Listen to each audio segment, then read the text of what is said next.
السلام عليكم ورحمة الله وبركاته. شباب تانية سنة عاملين يا رب تكونوا بخير إن شاء الله. النهاردة الدرس التاني والتالت تفاضل، التاني والتالت مع بعض. تقول لي إزاي بقى؟ فتعالى واحدة واحدة كده وركز وسمي الله وصلي على النبي وتعالى نبدأ مع بعض واحدة واحدة. والله أنت كنت خدت في الدرس الأول حاجة اسمها معدل التغير ودالة التغير ودالة متوسط التغير وإيه حاجة اسمها مقدار التغير اللي هو بيجي من دالة التغير وموال كده. طيب والله انت كنت عرفت من الدرس الاول ان عندك حاجه اسمها معدل التغير. معدل التغير ده كنا عشان نجيبه كنا بنروح نجيب حاجه اسمها داله التغير، وبعد كده بنجيب متوسط التغير، وبعد ما نجيب متوسط التغير كان بيجي من داله التغير، وبعد ما نجيب بقى متوسط التغير كنا بنديله نهى لما اللي هي تقول للصفر. كنا الحاجه دي كان اسمها معدل التغير. عشان نجيب معدل التغير بنجيب متوسط التغير نديه نهى لما اللي هي تقول للصفر. تمام يا عم؟ تمام. كنا بقى بنجيبه وندينا هنا تقول له الصفر، كان ده اسمه معدل التغير. قلت لك لفظ تاني لحاجه اسمها معدل التغير. قلت لي ايه معدل التغير دوت؟ قلت لك والله يا حبيبي هو حاجه اسمها ميل المماس. ميل المماس للمنحنى عند نقطه. او حاجه تانية هو المشتقه الاولى. هو المشتقه الاولى. الالفاظ دي قلتها لك واحنا بنحل على الدرس. تمام. وقلت لك برضو في الشرح. طيب قلت لك هو ميل المماس. هو معدل التغير ده هو اسمه ميل المماس. لا مش اي ميل مماس، لا ده ميل المماس عند للمنحنى عند النقطه اللي قطع فيها المنحنى. تمام يا عم. طيب تاني؟ قال لك والله هو اسمه ظل الزاويه التي يصنعها المماس مش المماس. عندك منحنى المماس اهو.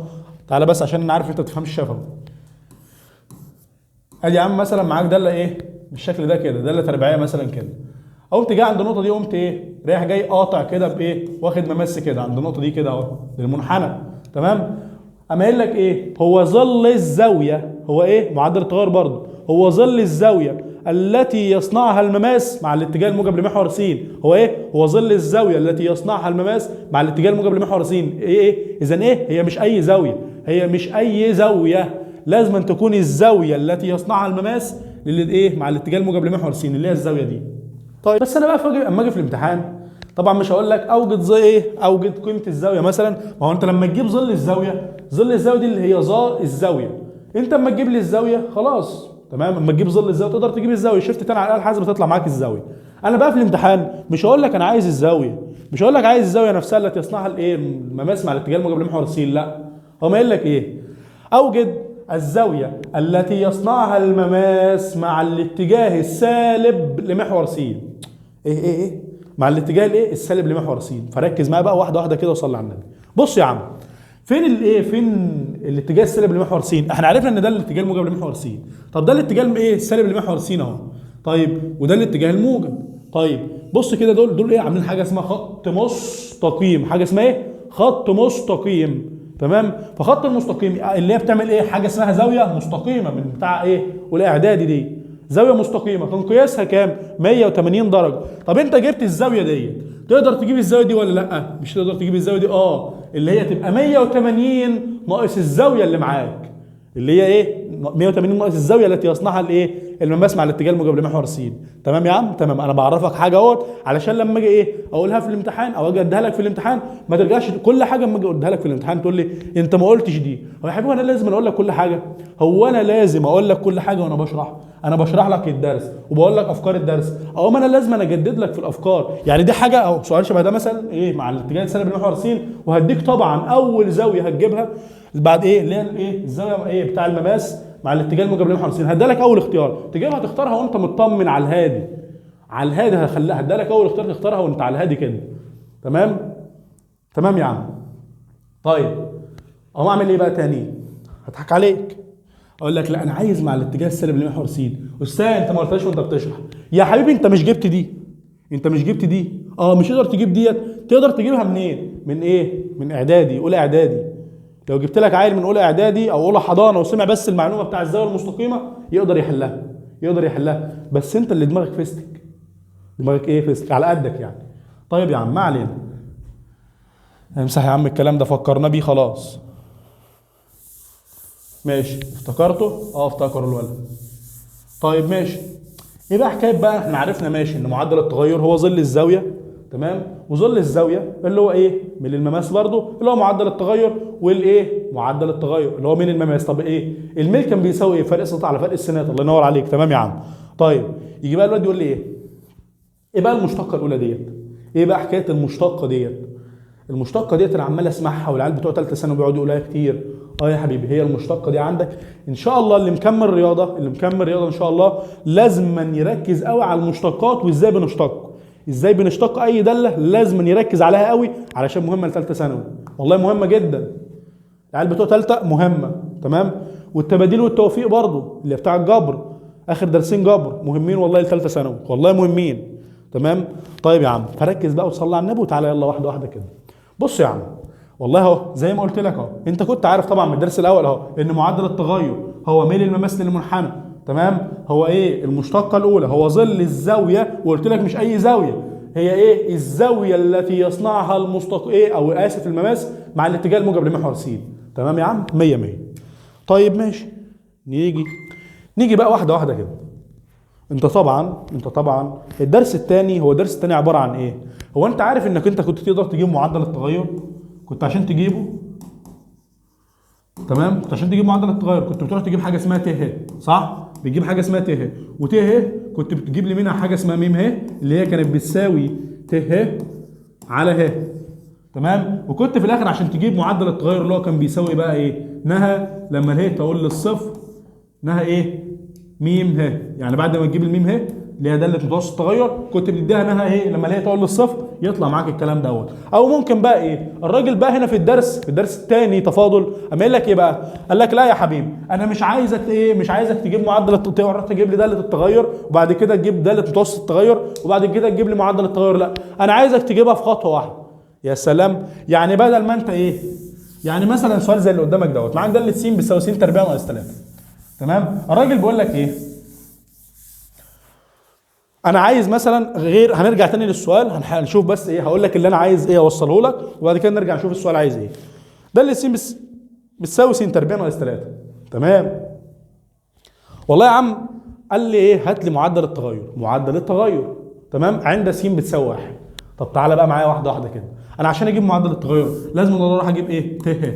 طب وت ه كان بيساوي حبيبي داله س 1 ناقص ايه؟ اسف زائد ه ناقص داله س 1، تمام. طب يلا نجيبها. داله س 1 زائد ه، هو قال لك عند الس بتساوي كام؟ عند الس بتساوي 1. طب تمام، عند الس بتساوي 1 يعني ايه؟ قال لك يعني الس 1 ده بتساوي ايه؟ 1. لما يقول لك في الداله عند س بتساوي كذا، هو الكذا دهوت هي الس بتساوي دهيت، هي دي الس 1 اللي معاك في الداله. اصل واحد يقول لي ايه؟ هو ما قاليش ان س تتغير من كذا الى كذا. تقول لي ايه؟ انت دايما عارف ان الحاجه الاولى دي هي س 1 يا حبيبي. ماشي، هو الراجل ما قالكش كده، هو قال لك عند س بتساوي 1. اهو الس بتساوي 1 ديت هي ايه؟ هي س 1 برضه، تمام. فهتروح تعمل لي ايه؟ يعني كانها ايه؟ هتشيل الس 1 وتحط لي مكانها ايه؟ 1. يبقى داله 1 زائد ه، تمام، اللي هي بقى بتساوي ايه؟ داله 1 زائد ه ناقص داله 1. طب تعالى يلا نجيب الايه؟ نجيب الكلام دوت. يلا هتعمل ايه؟ داله 1 زائد ه هتعمل لي هتشيل الس تحط لي مكانها 1 زائد ه، يبقى ت ه بتساوي داله 1 زائد ه يبقى 1 زائد ه تربيع ناقص 3، تمام يا عم. طيب ناقص ايه بقى؟ ناقص داله ايه؟ ناقص داله س 1، تمام، اللي هي ايه؟ اللي هي داله 1. داله 1 هتشيل الس تحط مكانها 1 يبقى 1 تربيع ب1. 1 ناقص 3 بكام؟ والله 1 ناقص 3 سالب 2، يبقى ناقص سالب 2. طب ناقص او سالب في سالب بايه؟ بموجب، يبقى كانها زائد 2، تمام يا عم. يبقى تشيل دي كده تكتبها لي ايه؟ زائد 2. طب بص بقى، يلا فك لي القوس تربيع، يبقى ايه؟ 1 تربيع ايه؟ ب1 وهي تربيع به تربيع اهو، هي تربيع زائد الاول في الثاني في 2 يبقى 2 ه. طيب وقلنا 1 تربيع هو ب1. طيب ناقص 3 زائد 2. والله ايه؟ 1 ناقص 3 سالب 2، يعني دول مع بعض كده سالب 2. سالب 2 تروح مع موجب 2 يبقى لك ايه؟ ه تربيع زائد 2 ه. طب تمام، يلا هات لي الميم ه. الميم ه كانت بتساوي ايه؟ كانت بتساوي ت ه على ه، يبقى ه تربيع زائد 2 ه على ه. كنت تروح تقول لي ايه؟ هاخد ه عامل مشترك يبقى لك ايه؟ ه زائد 2 على ه، اله تروح مع اله يبقى لك ه زائد 2. تقول لي يلا يبقى معدل التغير بيساوي نهى لما اله تقول لي الصفر ه زائد 2. تقول لي هعوض عن اله ايه؟ بصفر. صفر زائد 2 بكام؟ ب2. اذا معدل التغير بيساوي 2. ممكن ما يجيش يقول لك انا عايز معدل التغير، يقول لك انا عايز ميل المماس. يعني ايه؟ هتقوم ورايح جايب برضو نفس الكلام وفي الاخر تقول له اذا ميل المماس اللي هو طبعا اصلا معدل التغير، هتروح تجيب حاجه اسمها معدل التغير، ومعدل التغير هو ميل المماس. اذا تقول له ايه بعد ما تجيب الكلام ده وتدي ايه نهى لما هي تقول لي كذا، تقول له اذا معدل ايه او ايه ميل المماس بيساوي كذا. يقول لك عايز الايه ظل الزاويه، تقول له اذا ظل الزاويه بيساوي 2. يقول لك عايز بقى الزاويه، عايز الزاويه، ما انت معاك ظل الزاويه ب2، تروح قايل له شيفت تاني 2 تطلع معاك السيتا اللي هي الزاويه يعني. تمام يا عم 100 100 عرفنا الكلام ده كله عرفناه. قام رايح جاي الراجل بقى بيقول لك ايه الدرس الثاني بقى بيقول لك ايه؟ طب ما الكلام ده بتاع الدرس الاول. الدرس الثاني قال لك لا انا مش عايزك تروح تجيب لي ت ه ولا م ه، انا عايزك تجيب لي معدل التغير مره واحده. يعني بص مش انت بتجيب ت ه، مش انت بتجيب ت ه وتقسمها على ه عشان تجيب الميم ه، وبعد ما تجيب الميم ه تقوم مديها نهى لما هي تقول له صفر. قال لك لا، قال لك انا عايزها مره واحده. عايزها ايه؟ عايزها في خطوه واحده، يعني عايزها في خطوه ايه؟ واحده. ازاي؟ طيب يا عم ما اقول لك ازاي.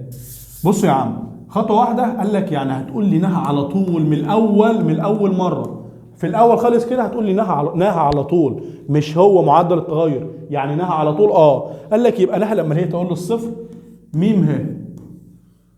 طب الميم هي دي بقى كانت بتساوي ايه؟ الميم هي دي والله كانت بتساوي ايه؟ كانت بتساوي ت ه على ه، ت ه على ه بس يا عم بس. طب والت ه كانت بتساوي ايه؟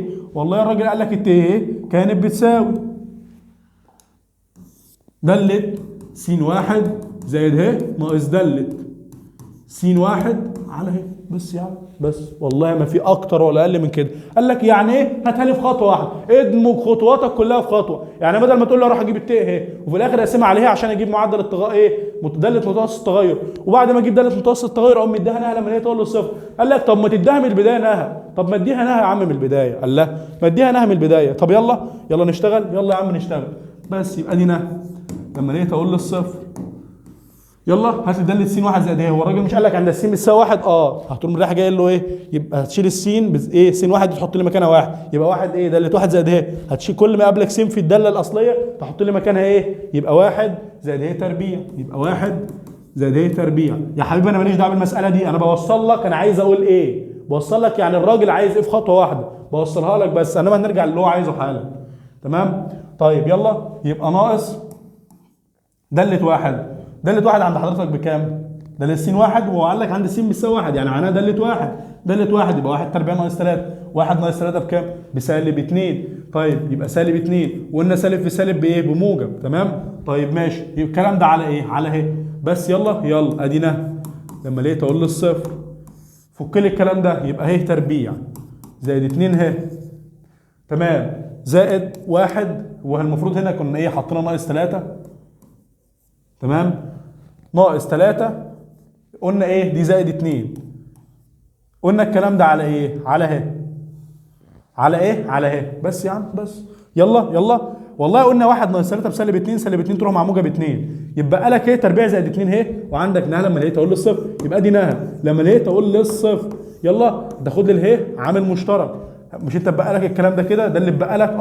يلا ما تاخد لي عامل مشترك، يبقى لك ه زائد 2 على ه، اللي هي تروح مع اله، يبقى لك نهى لما هي تقول له الصفر ه زائد 2 تطلع ايه؟ تعوض عن اله بصفر، يبقى صفر زائد 2 بكام؟ ب2. وهو ده المطلوب اللي هو عايزه، معدل التغير بس في خطوه واحده، يعني ادمج خطواتك اديها نهى من البدايه. بس يا عم والله ولا اكتر ولا اقل من كده. ده الدرس الثاني، بس مش الدرس الثاني كله. قال لك فيها ايه؟ معلومه كمان في الدرس الثاني. تمام؟ هو بقى يقعد بقى يغير في الالفاظ، بدل ما يقول لك انا عايز معدل التغير يقوم قايل لك انا عايز من المماس، انا عايز ظل الزاويه، او ممكن ما يطلبش ظل الزاويه يقول لك انا عايز الزاويه، او ما اجيب له كل اللي هو عايزه. بس الكلام ده كله على نفسه، هتعتمد على نفس الكلام ده، نفس الفكره، هشتغل على نفس الحاجات ده والله نفسها. ماشي يا عم، انا عارف ان انت ما فهمتش اي حاجه، بس مكملين نيجي بقى للراجل نشوف عايز هو الراجل عايز ايه بقى. سؤالك بقى عايز ايه؟ انا وصلت لك اللي انا عايز اقوله، الراجل بقى عايز ايه؟ بقول لك ده اللي س بتساوي س تربيع ناقص 3 عند النقطه. تمام؟ الف 2 و5 اوجد. تمام؟ هو عايز ايه؟ هو عايز اوجد ميل المماس للمنحنى عند ايه؟ ده اللي س بتساوي تمام س تربيع ناقص 3 عند النقطه الف بايه؟ 2 و5. تعالى بقى مع بعض واحده واحده كده. هو الراجل عايز ايه؟ قال لك والله عايز ميل المماس. ميل المماس يعني ايه يا حبيبي؟ يعني معدل التغير يا بابا. ميل المماس يعني ايه يا بابا؟ معدل التغير. ماشي ماشي. يعني عايز ايه؟ معدل التغير عند النقطه الف 2 و5. بص بقى وركز. الواد يقول لي ايه؟ هو يا استاذ هو ما ادانيش س بتساوي كام؟ اقوم اقول له يا حبيبي هو مش قال لك عند النقطه كذا واداها لك زوج مرتب؟ مش الزوج المرتب ده عباره عن س وصاد؟ يبقى هي السين دي يا حبيبي شوف دي بكام، ويبقى هي دي السين بتساوي كذا. يعني مثلا كان مديلك 5 و4، تمام؟ يبقى السين بايه؟ يبقى قصده عند س بتساوي 5. يبقى قصده عند ايه؟ عند س بتساوي 5 بس. والله بس يا حبيبي بس، والله ما في اي حاجه صعبه، انت اللي مصعب الدنيا على روحك مش عارف ليه. يبقى يقول لي مثلا عند النقطه كذا الف 2 و5، اقوم رايح جاي واخد النقطه دي كده اقول له يبقى ايه؟ الراجل قصده عند السين بتساوي 2. يعني عايز ميل المماس عند السين بتساوي 2، وانت عارف ان ايه؟ ميل المماس معناها معدل التغير. اذا اروح اجيب حاجه اسمها معدل التغير. انت اتعلمت بقى تجيبها في خطوه واحده. ما هو الدرس الثاني دوت اللي هو بيقول لك ايه؟ انا عايزها في خطوه واحده. عايز ايه؟ عايزها في خطوه واحده. يعني ايه؟ هتروح تقول له على طول كده مره واحده نهى لما لقيت اقول له الصفر. يلا يبقى دالة س واحد زائد ايه؟ ناقص دالة س واحد على اهي. انت مش تكتب له القانون، انت تعوض بقى على طول. يبقى تروح تقول له ايه؟ طب ما الس واحد معاك بكام؟ ب2. يعني عايز دالة 2 زائد اهي ناقص دالة 2. الكلام ده على اهي يبقى بتساوي اديناها لما لقيت اقول له الصفر. يلا 2 ايه؟ هتعوض لي هنا 2 زائد اهي الكل تربيع، يبقى 2 زائد اهي الكل تربيع ناقص 3 ناقص دالة 2. يلا عوض هنا يبقى دالة 2 يبقى 2 تربيع ايه؟ 4. 4 ناقص 3 كام؟ 1. تمام؟ يبقى ايه؟ ناقص 1. تمام يا عم؟ 100 100. طب يلا الكلام ده على هنا فك لي يلا يا حبيبي القوس تربيع نفكه يا بابا. القوس تربيع بيتفك ازاي؟ برضه لازم اديناها لما لقيت اقول له الصفر. القوس تربيع بيتفك ازاي؟ الاول تربيع زائد الثاني تربيع زائد الاول في الثاني في 2، يبقى دي هي تربيع زائد 4 زائد 4 اهي ناقص 3 ناقص 1. والله عند حضرتك 4 ناقص 3 بكام؟ 4 ناقص 3 1. 1 ناقص 1 بكام؟ بصفر. الكلام ده عندك على اهي. تمام؟ يبقى لك فوق هي تربيع زائد 4. ادي هقولها لما لقيت اقول للصفر هي تربيع زائد 4 اهي على اهي. خد اللي هي عامل مشترك، يبقى دي نهى لما لقيت اقول للصفر. خد اللي هي عامل مشترك يبقى لك هي زائد 4 على اهي، بس اللي هي تروح مع اللي هي يبقى بتساوي نهى لما لقيت اقول للصفر ه زائد 4. تمام؟ يلا عوض لي يبقى بتساوي ايه؟ عوض لي عن الهي بصفر. هو بيقول لك نهى لما لقيت اقول للصفر عوض لي عن الهي بصفر، يبقى صفر زائد 4 بكام؟ بتساوي 4. يبقى ايه؟ ميل الممثل اللي هو عايزه بيساوي كام؟ بيساوي 4. ميل الممثل بكام؟ ب4. قال لك ايه؟ ثم اوجد قياس الزاويه. عايز ايه؟ عايز قياس الزاويه. طب قياس الزاويه التي ايه؟ بص لازم انا اكمل. هو انا مش ساعه ما اقول له عايز قياس الزاويه على طول، ما انا جبت ميل المماس وميل الايه؟ الميل معناها ظل الزاويه. اقوم قايل له على طول شفت تاني 4 اقوم جايب الزاويه وتلبس. ما انا قلت لك في الامتحان مش هقول لك انا عايز الزاويه مع الاتجاه الموجب لمحور س، اقول لك عايزها مع الاتجاه السالب. تمام؟ فركز يا حبيبي بالله عليك. هشوف الراجل عايز ايه. قال لك ثم اوجد الزاويه التي يصنعها المماس مع الاتجاه الموجب. خلاص الموجب ماشي يا عم. الموجب اروح اعمل على طول شيفت تان، يبقى شيفت تان 4. تمام؟ تطلع معاك الزاويه. يلا نكمل. قلت لك ايه؟ يبقى الزاويه روح اعمل لي شيفت تاني على الاله الحاسبه. تمام؟ يطلع معاك الزاويه. اقول له اذا الزاويه بتساوي الزاويه بقى اهي مع الاتجاه الموجب لمحور س بتساوي اهو بقى. بتساوي ايه؟ قال لك والله بتساوي اعمل شيفت تاني على الاله الحاسبه ايه؟ 4. تطلع معاك الزاويه 75 درجه و57 دقيقه. تمام؟ تمام يا عم. طيب ده اللي هو عايزه، ده اللي هو عايزه، ده الدرس ده الدرس. بس لسه في افكار لسه في الدرس، بس الافكار دي عند العلم بس. الافكار دي عند العلم بس. طيب ماشي. بقول لك باستخدام قاعده تعريف المشتق اوجد مشتق داله س بتساوي س تربيع زائد 2 س ناقص 5 عند س بتساوي 3. ثم اوجد الزاويه التي يصنعها المماس عند ايه؟ الف 3 و10. شفت الكلام ده كله؟ هاري الكلام ده كله هاري بيخوفك، بس بيخوفك هاري ملوش لازمه. انا اشوف داله س بتساوي كام؟ قال لك عند الس بتساوي كذا. ما عند الس بتساوي كذا دي يا حبيبي هو عايز ايه؟ عايز بيقول لك عايز المشتقه. قلت لك حاجه المشتقه يعني ايه؟ المشتقه يعني معدل التغير. المشتقه يعني ايه؟ معدل التغير. طب وعشان اجيب معدل التغير هروح اجيب نهى على طول. قد ايه نهى؟ انت عارف حالا اهوت هتستحقر الدرس دوت لما تاخد ايه؟ قواعد الاشتقاق. قواعد الاشتقاق يعني انت على طول هتجيب المشتقه في خطوه، ولا تروح تقول لي نهى ولا ما نهاش ولا الكلام ده كله. انت هتجيب الايه على طول، هتشتق على طول، وبعد ما تشتق تقوم رايح جاي معوض عن السين بس في خطوه بس. تمام؟ فتعالى يلا. قلت لك الكلام ده كله هري كانك ما انتش شايفه. هو عايز المشتق بس. قال لك بقول لك باستخدام تعريف المشتقه، تقول له انا خدت تعريف المشتقات. انت يا حبيبي خدت تعريف المشتقه، قلت لك المشتقه هي معدل التغير، ومعدل التغير هو الميل، هو ظل الزاويه، هو الايه؟ المشتقه بتاعتك. تمام يا عم. طيب نشوف الراجل عايز ايه. الراجل بيقول لك عايز اوجد مشتقه دالة س بتساوي س تربيع زائد 2 س ناقص 5 عند س بتساوي 3. هروح اعوض واجيب اللي الراجل عايزه كله. طب يلا، هو عايز المشتقه يعني ايه؟ يعني معناها معدل التغير، يعني هدي نها لما الايه تقول لي الصفر. يلا يا بابا يلا، يبقى دالة س 1 زائد ه ناقص دالة ايه؟ س 1 على ه. طيب يلا، يبقى انت معاك على طول بقى، انت عارف ان الس بتساوي 3 هي دي الس 1، يعني كانك هتجيب دالة 3 زائد ه ناقص دالة 3 الكلام ده على ه، يبقى بيساوي ادينا لما لقيت اقول للصفر عوض لي بقى على طول. ده اللي ايه؟ 3 زائد ه يبقى 3 زائد ه الكل تربيع، طيب زائد 2 في 3 زائد ه ناقص 5 ناقص دالة 3 ناقص ايه؟ ناقص دالة 3. هعمل ايه؟ هعوض لي هنا ايه؟ ب 3. يبقى 3 تربيع 9 زائد ايه؟ 2 في 3 6 يبقى 9 و6 عندك كام؟ 15 ناقص 5 كام؟ 10. يبقى زي ايه؟ هنا ناقص 10 اللي انت جبتها اللي هي دالة 3. الكلام ده على ه. طب اروح افك الكلام ده كله وتعالى يلا واحده واحده كده نفك. يبقى دي لما اله تقول لي الصفر يبقى 3 زائد ه ايه؟ تربيع، فك القوس يبقى ه تربيع زائد 6 ه زائد 9 تمام زائد 2 في 3 عند حضرتك ب 6 يبقى زائد ايه؟ 6 زائد 2 ه ناقص 5. طب الكلام ده هو ناقص 10 تمام. الكلام ده على ه. يلا جمع لي المتشابه، جمع المتشابه. طيب يلا والله دي ه، نزل لي اله ايه؟ تربيع زي ما هي، يبقى دي ه تربيع نزل زي ما هي 6 ه و2 ه 8 ه يبقى زائد 8 ه 9 و6 تمام عندك كام؟ 15. يعني 15 سالب 5 وسالب 10 سالب 15 ناقص 15 ايه؟ بصفر، يروحوا مع بعض تمام. يبقى الكلام ده ايه؟ على ه، يبقى بيساوي اديناها لما اله تقول للصفر هناخد اللي هي عامل مشترك تمام. يبقى لك ه زائد 8 على ه، اللي هي تروح مع اله يبقى لك اديناها لما اله زائد 8 هنا هي تقول للصفر هعوض عن اله بصفر تطلع معاك بكام؟ صفر زائد 8 بكام؟ ب 8. بس يا عم بس هو ده اللي هو عايزه؟ هو ده اللي هو عايزه. اقول له اذا المشتقه بتساوي كام؟ 8 بس يا عم.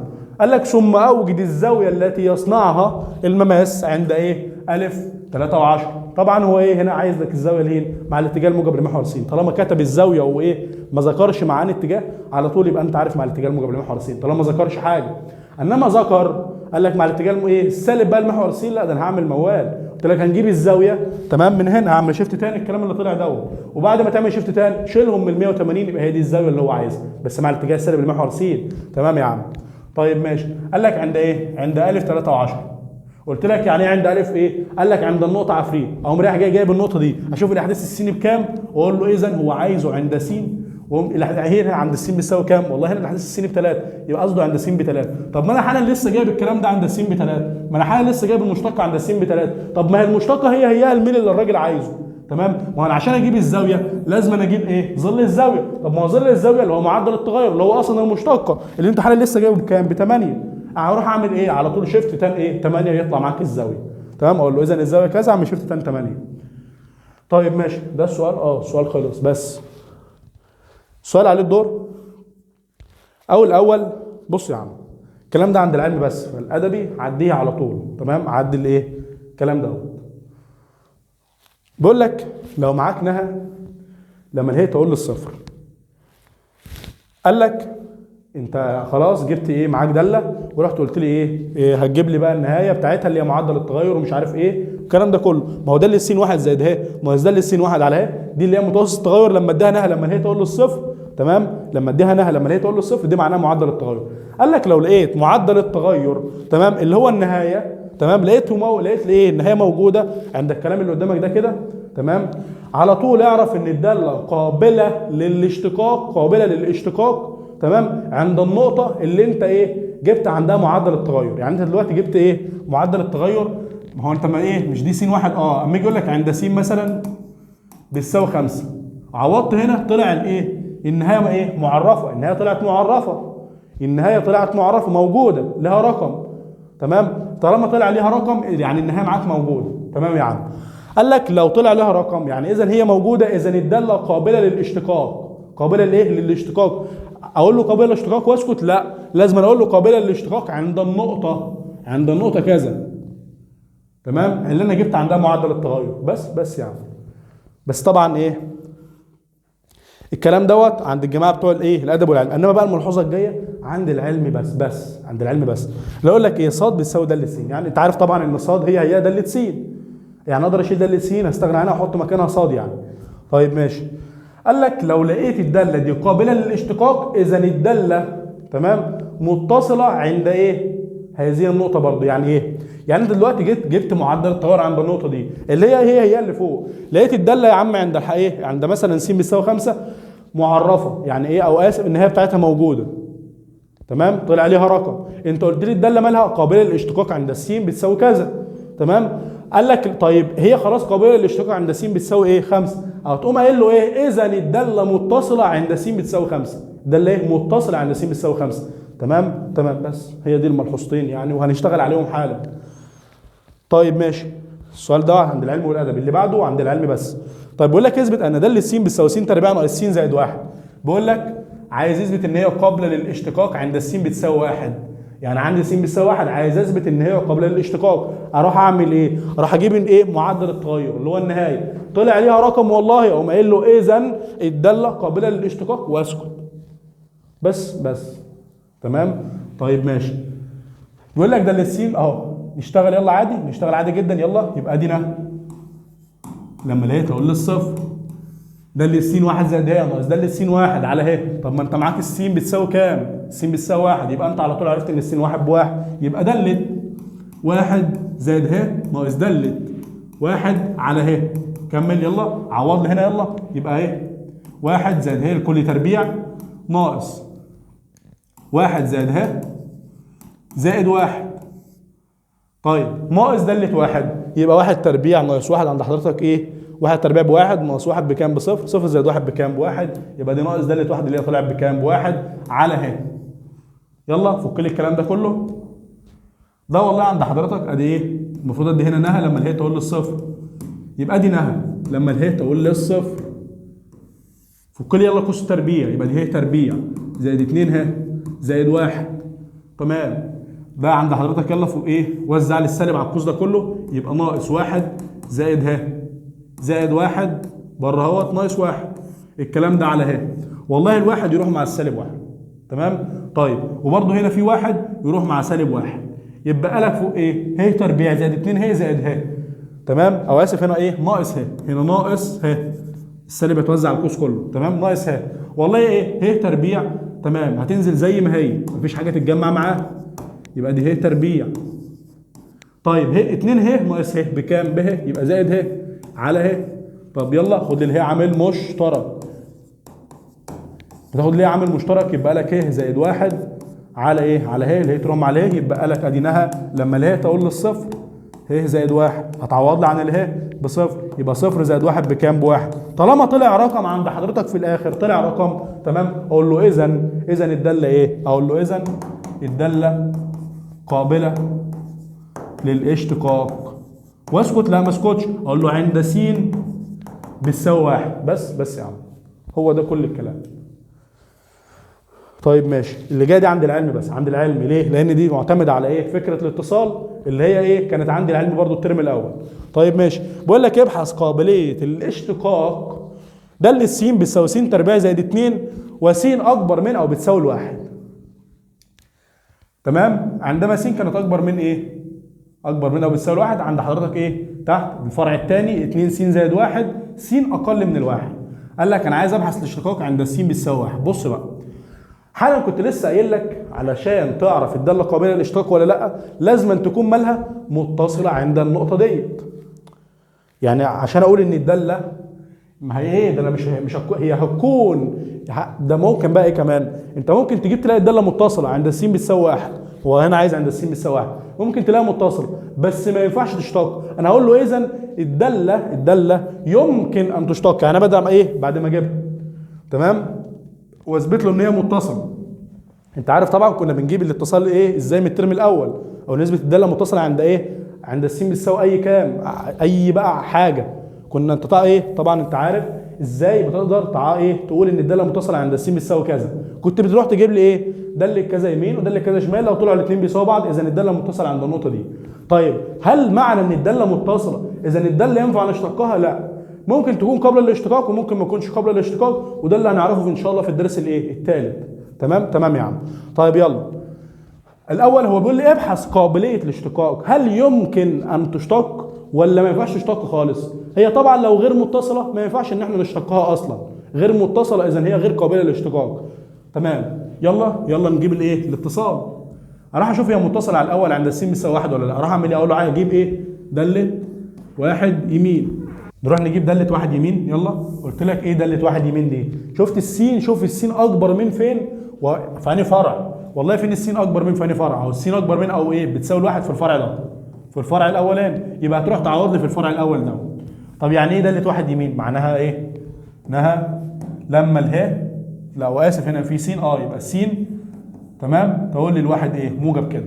تمام. اقوم قايل له يبقى س تربيع زائد 2 يبقى بتساوي ايه؟ اقوم رايح جاي معوض بالواحد، يبقى 1 تربيع زائد 2. 1 تربيع بكام؟ بواحد. 1 زائد 2 3. يبقى داله 1 يمين بكام؟ ب3. بس تعالى نجيب داله 1 شمال. داله 1 شمال انت عارف اللي هي داله 1 سالب بتساوي نها لما السين تقول للواحد سالب، معناها واحد على ايه؟ سالب من فوق دي مش معناه ان انا اعوض بسالب واحد، لا يا حبيبي، هتعوض بالواحد عادي جدا. تمام؟ اقوم رايح جاي في الفرع الشمال اللي هو فيه ايه؟ س اقل من، في س اقل من اهي. تمام؟ اقوم واخد الفرع دوت اهو، يبقى 2 س زائد 1. اروح اعوض على دول تعويض مباشر. يلا يبقى 2 في ايه؟ في 1 زائد 1. 2 في 1 بكام؟ ب 2. 2 1 3. تمام. هنا طلعت داله 1 يمين بتساوي داله 1 ايه؟ شمال. اقول له ايه؟ بما ان داله 1 موجب بتساوي داله 1 سالب. تمام؟ اذا الداله يمكن ان تكون قابله للاشتقاق. طب هل هي بقى ينفع ان تشتق ولا لا؟ تعال اما اقول لك. بص بقى يا عم، هو انا لو عايز اعرف اشتقها ولا لا، هي المفروض في الدرس اللي بعده، بس هقولها لك حالا بما اننا ناخد درسين مع بعض. هتروح تجيب لي ايه؟ مشتقه داله ايه؟ المشتقه اليمين. يعني هتروح تجيب لي مشتقه ايه؟ داله 1 موجب، وتروح ايه؟ يعني هي لازم تكون متصله. هي الداله طلعت متصله، هي يمكن ان تكون قابله للاشتقاق. ممكن ما تكونش ما ينفعش تشتق رغم ان هي متصله. اي داله قبل الاشتقاق عند نقطه، تمام، لازم أن تكون متصله عند النقطه دي، وليس، شوف بقى الملحوظه بتقول لك ايه زي ما انا كاتب في الكتاب، يقول لك ايه؟ وليس كل داله متصله قابله للاشتقاق عند هذه النقطه. تمام؟ يعني اي داله ينفع نشتقها عند النقطه دي اذا هي متصله عند النقطه ده. طيب هل بقى لو الداله متصله تكون قبل الاشتقاق؟ قال لك لا، احنا خلاص عرفنا ان هي متصله عند كذا. تمام؟ اقوم رايح جاي قايل له هجيب داله، تمام، المشتقه، تمام، او اروح اجيب المشتقه اليمين واجيب المشتقه الشمال، ولو طلعوا الاثنين بيساووا بعض اذا الداله خلاص قابله للاشتقاق. ما انا اشتقيتهم، اشتقيت اليمين واشتقيت الشمال، طلعوا الاثنين بيساووا بعض. طالما الاثنين بيساووا بعض، تمام، اقوم قايل له اذا الداله قابله للاشتقاق عند س بتساوي كذا على طول. تمام يا عم. ده كل الهري بتاع الدرس الاول وكل الحاجات اللي فيه. طيب ماشي اهو، ابحث قابليه الاشتقاق. هتروح تجيب لي برضو داله 1 هو قال لك هنا عند الس بتساوي 2. يعني اروح اجيب داله 2 يمين اللي هي بتساوي نه لما السين تقول لي الاثنين يمين تمام. اقوم واخد الفرع اللي فيه اكبر من، مش لازم أن يكون فوق، ممكن يبقى تحت عادي. تمام؟ يلا هنا السين اكبر منها هي. تمام؟ هنا الفرع ده عندك بيساوي كام؟ 2 س ناقص 5، يبقى 2 س ناقص 5. راح اعوض لنا بالاثنين، يبقى 2 في 2 ناقص 5. 2 في 2 4. 4 ناقص 5 كام؟ سالب 1. طب تمام، ده داله 2 موجب. تمام؟ او داله 2 يمين. يلا هات لي الداله اليسرى، دي اليمنى او دي اليسرى يعني. تمام؟ يبقى بتساوي نه لما السين تقول للاثنين سالب، او ماخد الفرع اللي في السين اقل من او اصغر من اللي هي 2 س زائد 5، يبقى بتساوي، يلا عوض لي هنا 2 في 2 زائد 5. تمام؟ 2 في 2 4. 4 و5 9. تمام؟ هل داله 1 يمين بتساوي داله 1 شمال؟ لا. اقوم قايل له بما ان دالة 2 يمين لا تساوي، تمام، دالة 2 شمال، إذا الدالة غير متصلة عند س بتساوي 2، وهي أصلا مش متصلة. قلت لك أي دالة مش متصلة عند إيه؟ س بتساوي كذا، إذا الدالة غير قابلة للاشتقاق عند س بتساوي، تمام؟ إذا الدالة غير قابلة للاشتقاق عند س بتساوي 2.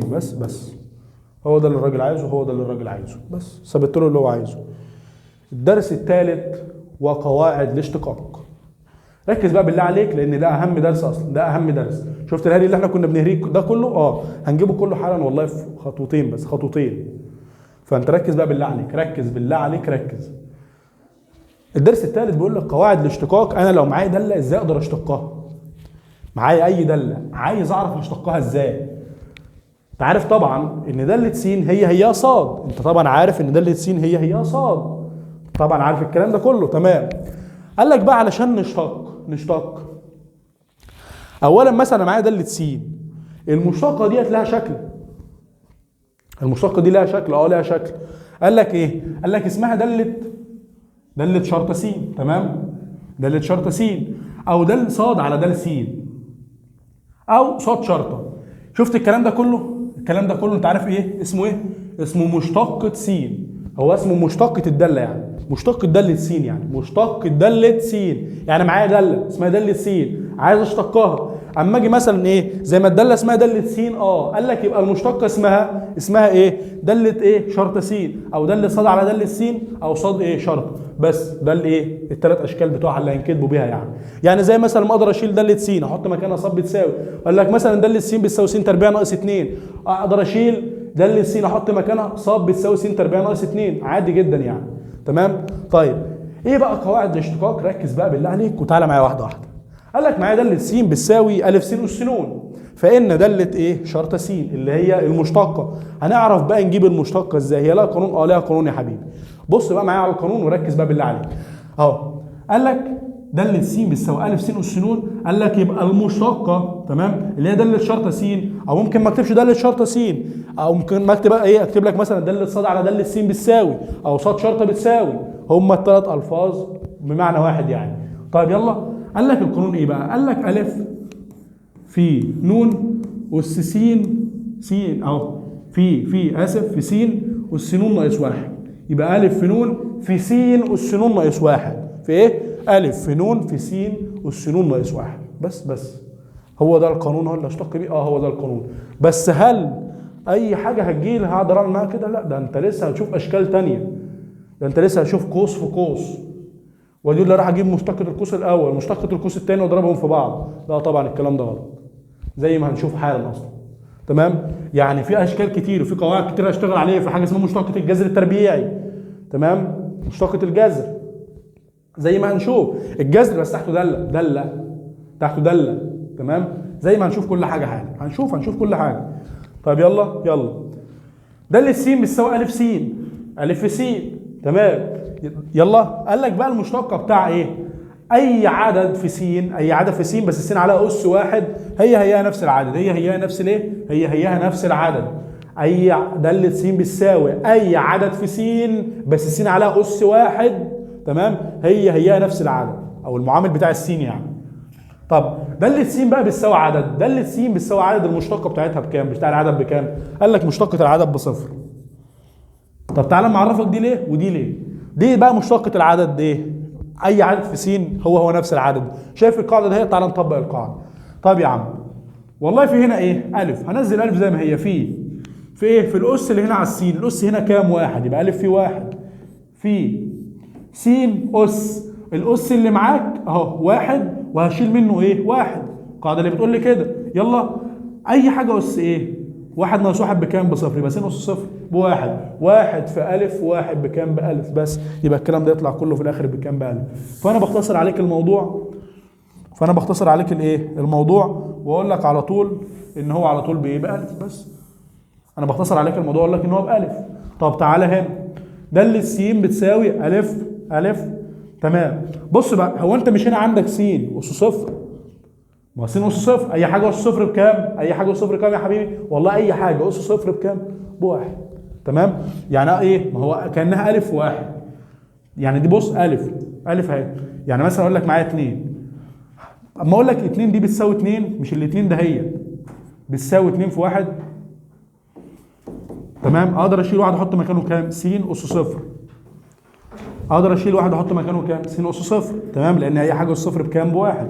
تمام يا عم. طيب بص بقى، تعالى لي هنا كده، تعالى لي هنا كده، سيبك بقى من الكلام ده كله. دي الف في ايه؟ قلت لك دي كانها في واحد، ما الف واحد بالف برضه. قلت لك هقوم شايل الالف ايه؟ الواحد ديت، وقوم قايل لك يبقى كانها الف في س اس صفر. تمام؟ طيب يلا، انت مش كنت بتقول لي القاعده الف في س اس ن كانها الف في ن؟ يبقى كان الف في هنا الاس على السين كام؟ صفر. يبقى الف في صفر في س. انا مش عايز اعرف بقى السين اس كام. الف بصفر بصفر، صفر في اي حاجه بصفر بس. انت على طول مشتق اي عدد بكام؟ بصفر. انا بثبت لك بس جت منين علشان ما تقولش ايه ده هو مش عارف جت منين، هو بيقول لنا اللي موجود في الكتاب وخلاص. طبعا انت الكتاب عندك مش قايل لك هي جت منين، الكتاب قايل لك عندك الكتاب عندك مش قايل لك هي جت منين، هو كاتب لك القاعده على طول. طيب ماشي، تعالى يلا نشتق الامثله دي. تعالى نشتق يلا. داله س بتساوي ايه؟ س اس 5. يلا يبقى هات لي داله ص على داله س اللي هي معناها المشتقه يعني. طب يلا، قلت لها هتنزلي الايه؟ الاس تضربه في المعامل الايه؟ اللي قدام ده. والله هنا المعامل بواحد، 5 في 1 بخمسه. تمام. في ايه بقى؟ في على طول س والايه؟ هنا عندك اس 5 نقص من 5 ايه؟ 1 تبقى ايه؟ 5 في س اس 4 اللي هي 5 س اس 4 على طول يعني. طب نكمل. داله س بتساوي 3 س اس 3. طب يلا كل اللي هو عايزه هنعمله له. يلا هتنزلي الاس تضربه هنا، يبقى 3 في 3 ب9. يبقى 9 عندك ايه؟ س. السين ايه؟ عندك الاس 3 نقص منه 1 يبقى 9 س تربيع. يلا مشتقة اي عدد. دي طبعا اسمها عند حضرتك داله ص على داله س بتساوي اهو برضو داله ص على داله س. مشتقة اي عدد بكام؟ بصفر.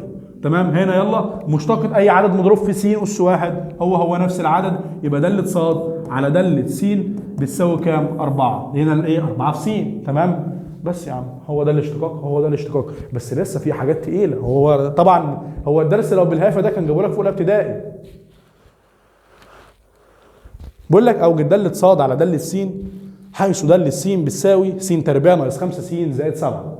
يلا اشتق لي. يلا يبقى دي داله ص على داله س بتساوي. يلا نشتق س تربيع هنشتقها بايه؟ والله بس 2 س تربيع هنشتقها ب 2 س. ليه؟ الاس هينزل ايه؟ ينضرب في المعامل بتاع س تربيع. تمام؟ المعامل هنا 1 يعني 2 في 1 بكام؟ ب2.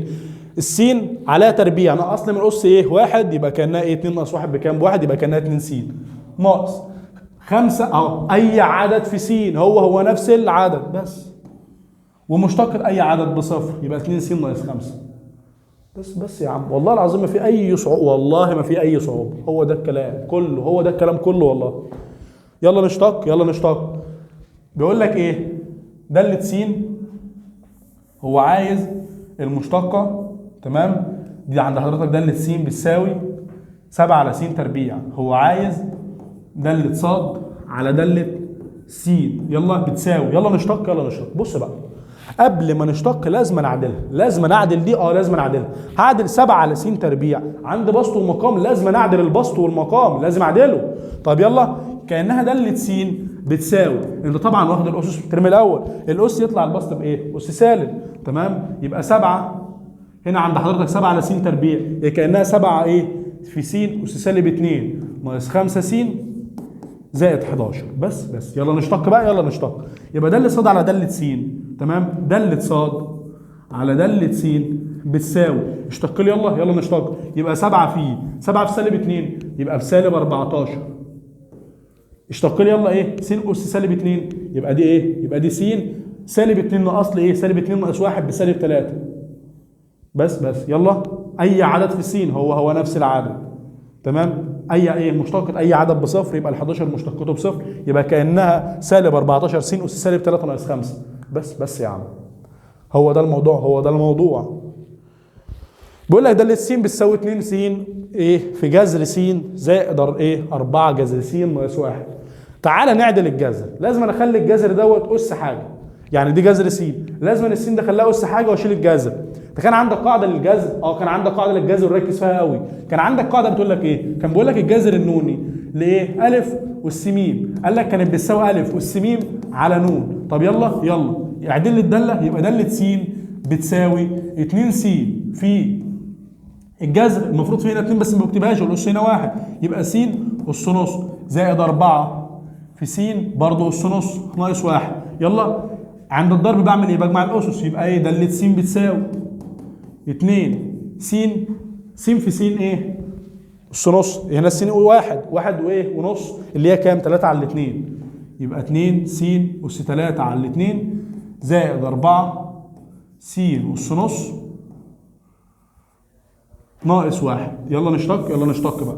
يبقى دالة ص على دالة س اشتقها، يلا يبقى بتساوي يا حبيبي، يلا اشتق لي دي ايه؟ 2 في 3 على 2، ما هو لنا الاس تمام بينزل معامل، الاس بينزل معامل، ولو عندك معامل هنا ينضربوا في بعض، في س اس، الاس اللي معاك ده نقص لي منه 1، الاس اللي معاك ده هتعمل ايه؟ نقص لي منه 1. 3 على 2 بكام؟ اللي هو 1 ونص، 1 ونص شيل منهم 1 يبقى نص، زائد 4 في س اس نص، دي مش س بس، دي س اس نص، تمام؟ يبقى 4 نزلها ايه؟ زي ما هي، يبقى ده 4 في، نزل لي يلا المعامل اللي هو نص، في س نص ناقص 1 بكام؟ بسالب ايه؟ نص. واي مشتقة اي عدد بكام؟ بصفر، مشتقة اي عدد بصفر، تمام؟ يلا خلص لي الكلام ده، الاثنين تروح مع الاثنين يبقى لك 3 س اس نص زائد 4 ايه في نص عندك بكام؟ ب2 س اس سالب نص. عايز والله تسيبها كده عادي، عايز تعدلها براحتك، يعني عايز تعدلها مثلا وتقول لي ايه؟ كانها بتساوي 3 على س تربيع زائد 2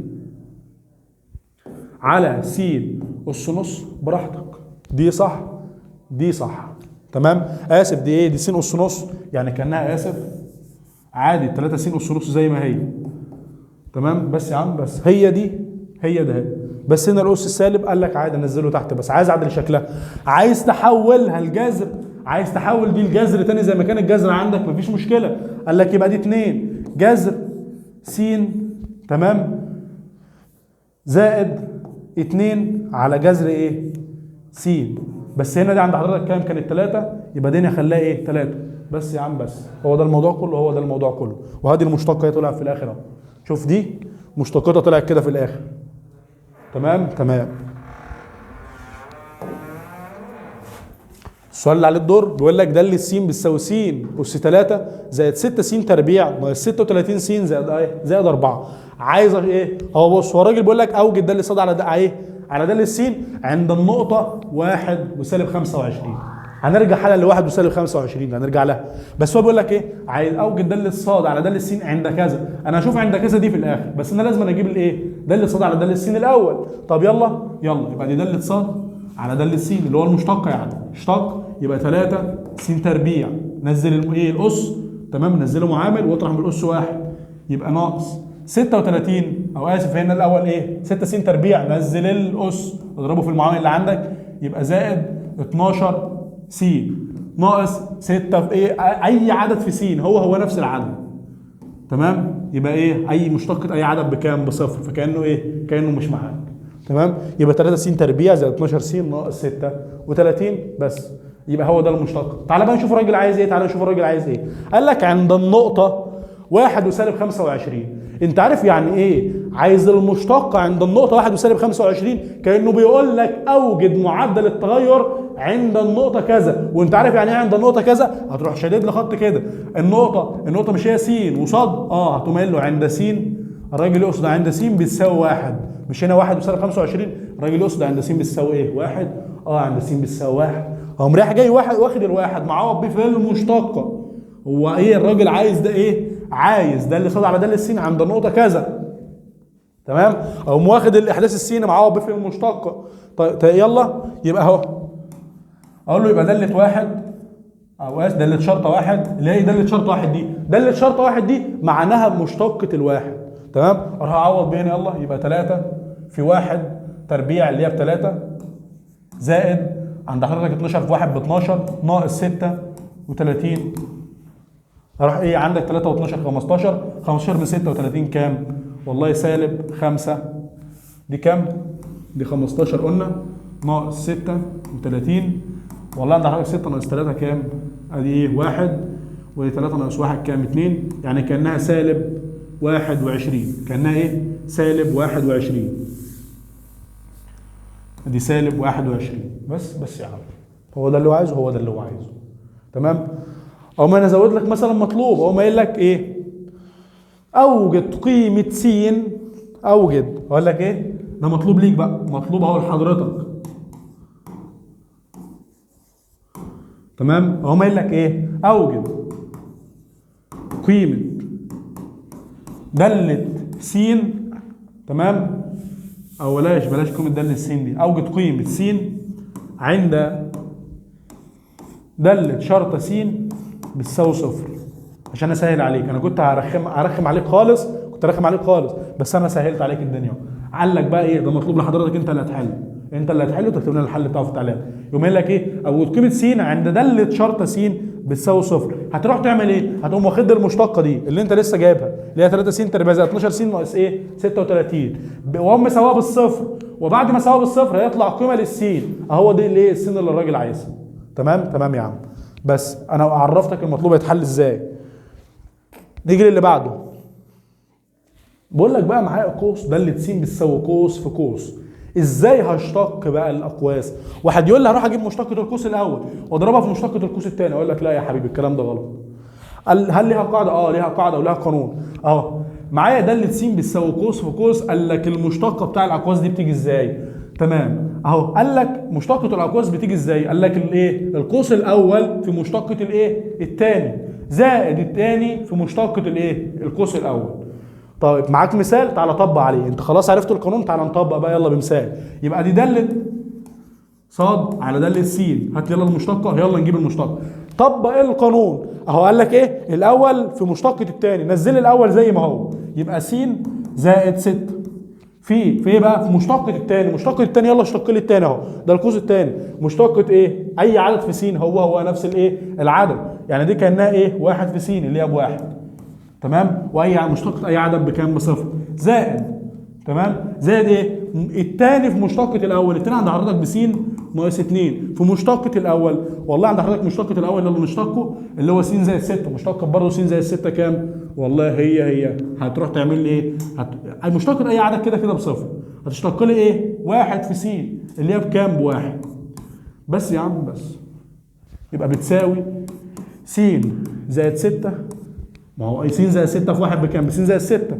تمام. زائد س ناقص 2. انت ملاحظ حاجه؟ ان الداله بتساوي المشتقه. الداله بتساوي المشتقه. الداله بتساوي المشتقه. الداله طلعت بتساوي المشتقه. تمام يا عم. اهو ده القانون اللي حضرتك هتشتغل عليه. اهو قانون سهل جدا وبسيط، طبقنا عادي مفيش اي مشكله. نيجي للمثال بعده تاني على الاقواس برضه عشان تثبت. يلا يقول لك داله س بتساوي س تربيع ناقص ايه؟ 1. تمام. في 3 س ناقص 2. قال لك اوجد داله ص على داله س. يلا نجيب له الراجل عايزه، كل اللي الراجل عايزه هنجيبه له. نجيب له كل حاجه هو عايزها. تعمل ايه يا حبيبي؟ شلت دي ليه؟ لا بتشيلها ليه اصلا؟ افرض باظت.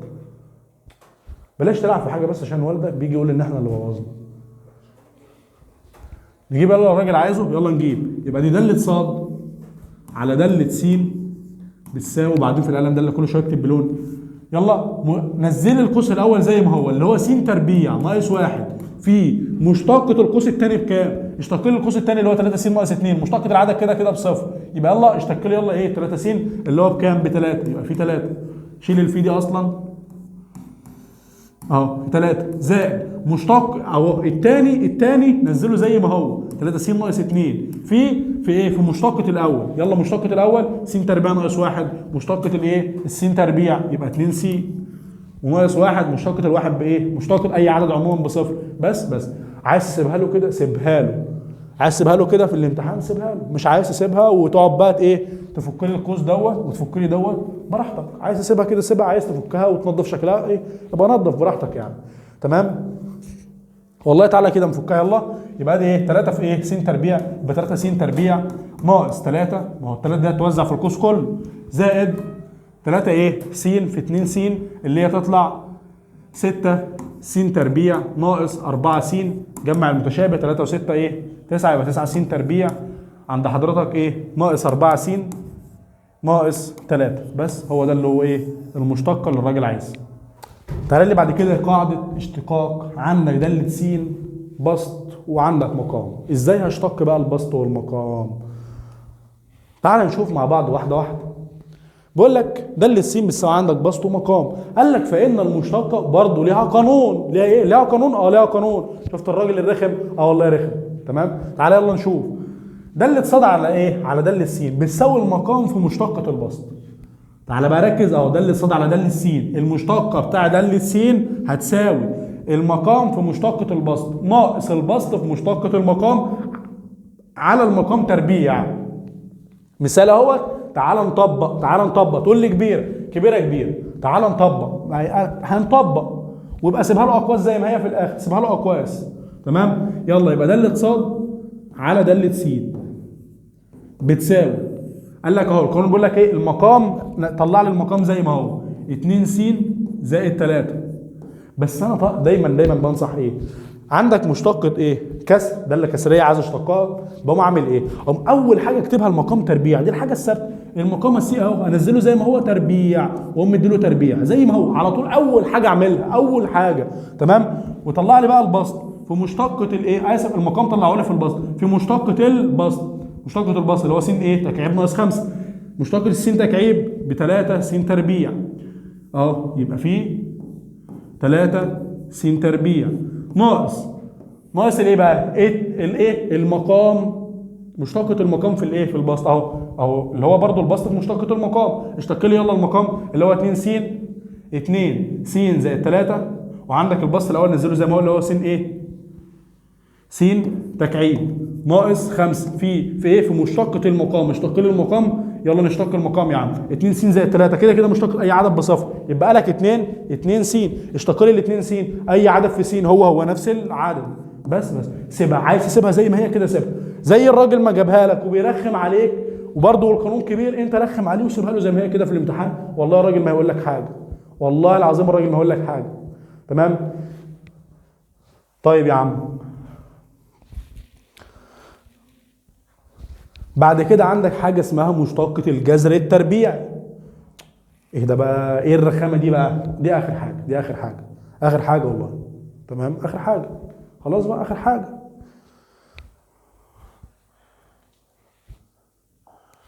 وبعدها بس ايه هديك اللي هي حكايه قابليه للاشتقاق والكلام ده كله اللي انا كنت بقول لك ايه لو عندك داله ايه. بس المساله السبوره اللي جايه بعد كده يا جماعه، السبوره اللي جايه بعد كده للجماعه بتوع العلم بس، دي اخر حاجه للجماعه بتوع الادبي. الدرس طويل بس حبتين معلش، درس رخم بس شويه.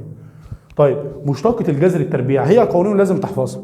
داله س بتساوي جذر، وتحت ايه؟ تحت الجذر ده داله. تمام. انا عايز اشتق بقى الداله دي، هجيبها ازاي؟ اما قايل لك لها قانون، لها قانون، كل حاجه لها قانون ورخامه بقى. داله ص على داله س هتساوي ايه؟ اما قايل لك هتساوي مشتقه ما تحت الجذر، يعني هاخد اللي تحت الجذر اقوم اعمل له ايه؟ اشتقاق على 2 في الجذر. يعني ايه؟ يعني تعالى نطبق ونشوف.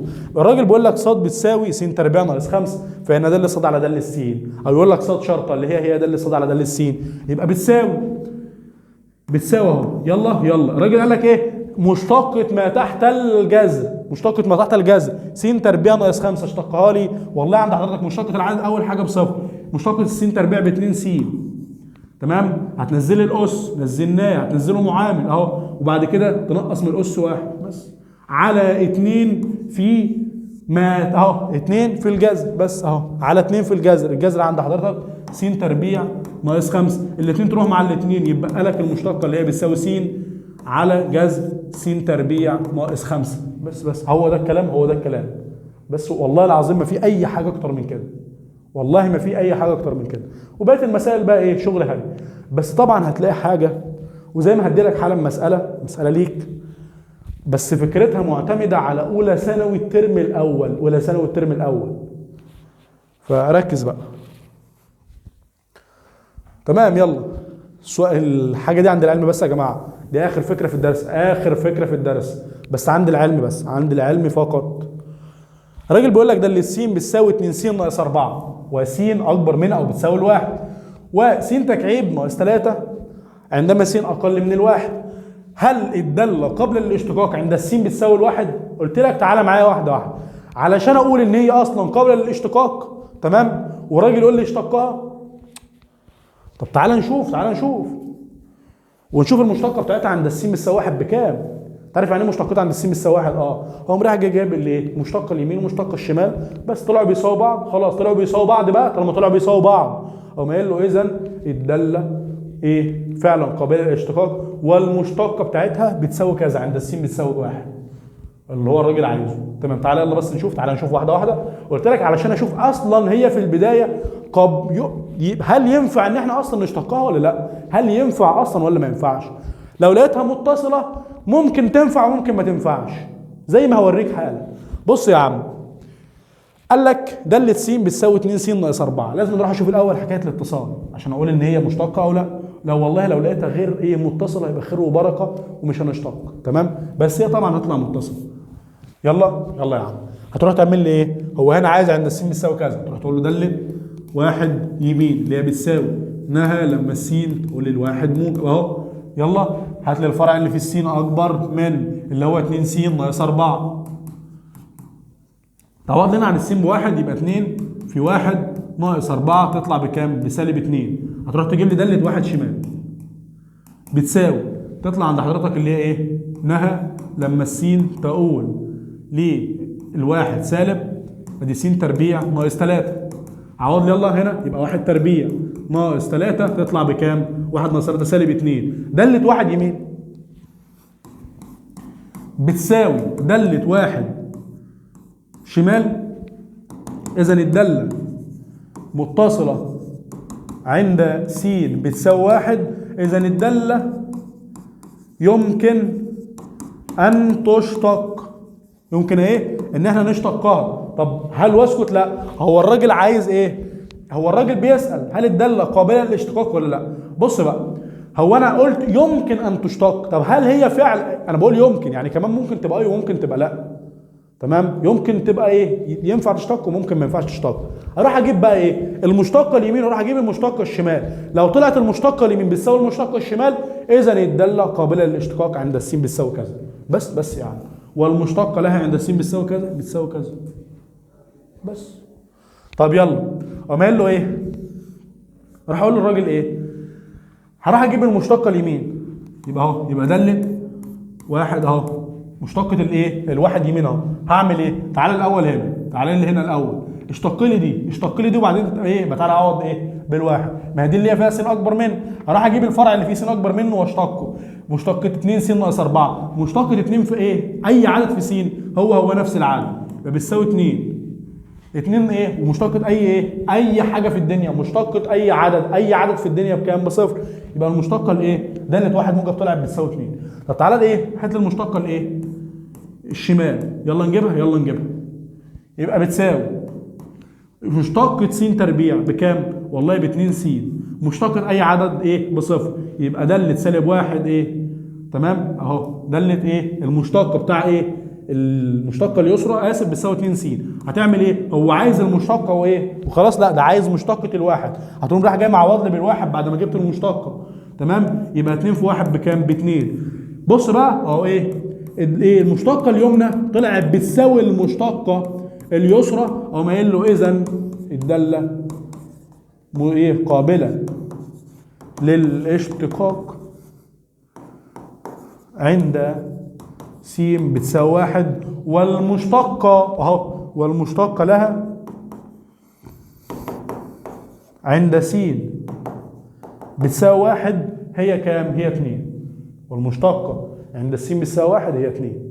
بس يا عم، يعني المشتقة عند س بتساوي 1 هي 2. تمام.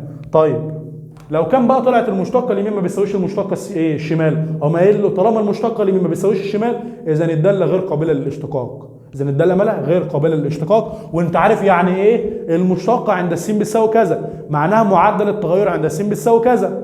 يعني لو كان مثلا معاك ايه سؤال مثلا بيقول لك داله س بتساوي 5 س اس 4، يقول لك عايز معدل التغير عند س بتساوي 3، انت تروح تجيب ايه داله التغير ومتوسط التغير وبعد كده تديها نها وفي الاخر تعوض عن الس ب3 صح؟ هو هنا عند الس ب3 ماشي. طب ما تروح تجيب لي المشتقه، ما تروح تجيب لي بس المشتقه، يلا كده هات لي المشتقه وبعدين ايه عوض عنها بايه؟ عوض ب3 تمام؟ يبقى دي 5 في 4 بكام؟ يبقى 20 س اس 3. تعمل ايه؟ هتعوض لي هنا عن الس ب3 بس، عوض لي هنا عن الس ايه ب3 يبقى 3 ايه تكعيب تمام؟ 3 تكعيب في 20 اهي 3 تكعيب في 20 ديت الناتج اللي هيطلع هو ده معدل التغير. هو ده معدل التغير؟ هو ده معدل التغير. ده احنا كنا بنعمل ليله هو بس شفت فعلا كنا بنعمل ليله، والله كنا بنعمل ليله من غير ليله. انا مش عارف صراحه طالما بتوع الرياضه الحديثه اكتشفوا حكايه الايه المشتقات دي وهي معدل التغير، جابوا ليه الحاجات القديمه؟ انا مش عارف. انت كده كده اكتشفت الجديد يا عم، ما تعلمهم الجديد وخلاص. لا هو الراجل بقى رخم عايز يعلمك الجديد والقديم يعني. تمام يا عم؟ تمام يا عم. كده عند حضرتك درسك خلص بكل افكاره. نديك سؤال ليك بقى، يقول لك داله س بتساوي س زائد 9 على س، فان داله شرطه س بتساوي صفر عند س بتساوي كام؟ عند ايه؟ عند س بتساوي كام؟ معناها تعمل ايه؟ هتروح تجيب لي المشتقه بتاع داله س وتقوم مساويها لي بالصفر، وبعد ما تساويها بالصفر هتقوم رايح جاي ايه؟ تجيب قيمه س. وهو ده ايه السؤال اصلا اللي انا كنت مديك زيه فوق لو فاكر، لو انت كنت فاكر ان انا كنت مديك ايه زيه فوق من شويه. هتحلل لي الاثنين تقول له قيمه س الاولى بتساوي كذا وقيمه س الثانيه بتساوي كذا، هتكتبها لنا في التعليقات وانا ارد عليك واقول لك حلك صح ولا حلك غلط. كده درسك ايه الثاني والثالث تفاضل خلصهم، درسك الثاني والثالث تفاضل خلصهم، فاضل لك 4 دروس تمام؟ هناخد درسين في محاضره ودرسين التانيين في محاضره، يبقى احنا كده خلصنا التفاضل كاملا والتكامل. هو انت عندك درس واحد تكامل اللي هو الاخير تمام؟ هنخلص تمام ايه اول درسين ايه تفاضل ناخدهم في حصه، والدرس الاخير تفاضل هناخده الايه اللي هو تطبيقات على المشتقات. يعني هو احتمال الدرس ده يتلغي، احتمال الدرس ده يتلغي، بس احنا برضه ايه نشرحه. اتلغى ما اتلغاش يبقى احنا قلناه تمام؟ ويبقى فاضل لك درس التكامل الاخير ينزل لك برضه في محاضره لوحده، يبقى كده منهجك كله خلص بتاع التفاضل والتكامل. هيبقى فاضل لك ان شاء الله حساب المثلثات، نشوف لك الايه الدرسين اللي فاضلين نخلصهم لك بامر الله. وانت طبعا فاضل لك التباديل والتوفيق والمتتابعه الحسابيه المتسلسله الحسابيه والمتسلسله الهندسيه بس تمام؟ يعني فاضل لك 4 جبر تمام؟ 4 برضه ايه تفاضل وتكامل، وايه ان شاء الله برضه ايه فاضل لك 3 مثلثات. يبقى انت كده خلصت ايه منهجك. احنا خلصنا نص المنهج خلص قبل ما نخش في شهر رمضان. انت متخيل نص منهجك خلص قبل ما نخش في شهر رمضان؟